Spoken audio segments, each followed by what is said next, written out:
I don't even know where to begin with this. I was just lucky, I guess. I'm always looking out for quirky, interesting finds on Reverb and on eBay. And I came across this new old stock Gibson Les Paul Mahogany circa 1957. It's a little hard to make out, but the stamps are there on the end grain of the wood, and the end grain is covered in wax.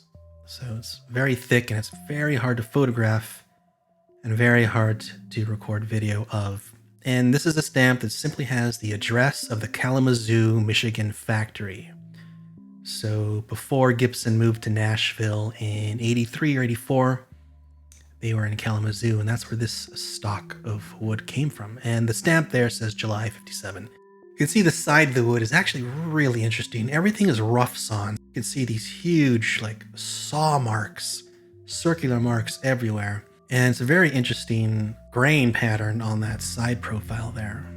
So this is stamped as a lot V or lot U. You can see July 57, that's actually oriented vertically after the word lot and in between the Gibson logo.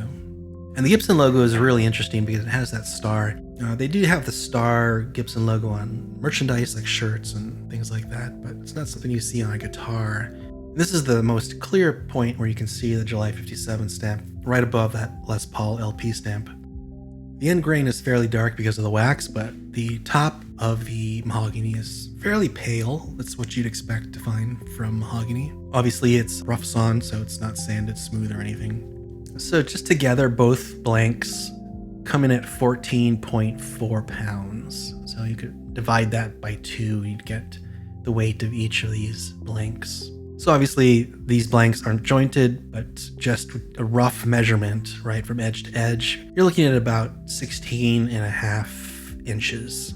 And they're about 2 inches total in height, a little over 2. I figured out that if I shined a purple light, it actually brought the text out and made it more legible. So the history of this wood and how it came into my possession is rather a curious one. So the wood itself was owned by a gentleman named Eugene Claycomb. He had worked for Gibson for 50 plus years. It ended up in the possession of the gentleman who I bought it from. So a historian had told the previous owner of this wood that this man, Eugene Claycomb, was mentioned a good bit in Gibson historical records, comically for all his overdue accounts, which Gibson would forgive over and over again. That's how valuable he was to the company. And this wood doesn't just represent the only piece, right?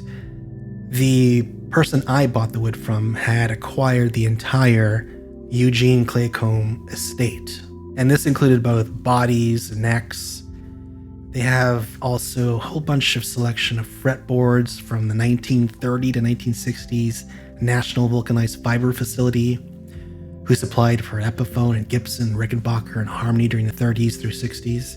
And he also acquired, through the same estate, a whole bunch of Brazilian rosewood planks, remnants from the old SS Stewart factory.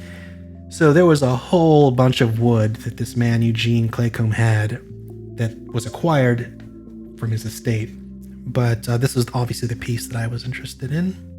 I don't know if there are any more. So I don't know if this is one of a kind or not, but it has a story and obviously can be traced back to the original guy who worked for Gibson. So it's got this record of where it came from. So with wood like this, I suppose I have a couple of options, right? One of them is to build a guitar, specifically a Les Paul, but I have zero experience building Les Pauls. And it would feel totally wrong cutting into this wood, this historic wood, right? So essentially I'd have to take 5, maybe 10 years to build up my chops building Les Pauls before I ever cut into this wood. So I'm not sure that's something I want to do, but obviously an option that's still on the table. Another option is to just sit on the wood, store it away, and just let it sit for 20 years. And then in 20 years, I could flip it and I could sell it. And that's also an option, right? Because this is a piece of history. I know it just looks like boring mahogany, but it has history because it came from a particular era where we have guitars being made that are very valuable and very sought after. And someone, maybe even Gibson or Heritage, who is still at the Kalamazoo plant, will want this wood. Or maybe there's an artist who wants this wood and they'll have Luthier build it. So you could stick it in some kind of box and build a coffee table out of it and sell it to Joe Bonamassa. He'd buy it. He buys everything. I don't know what I'm going to do exactly, but I just do know that I don't have to be in a rush to figure it out. I'm in no hurry. I have the wood. I've captured and documented what I know about it. Now it's just a matter of waiting.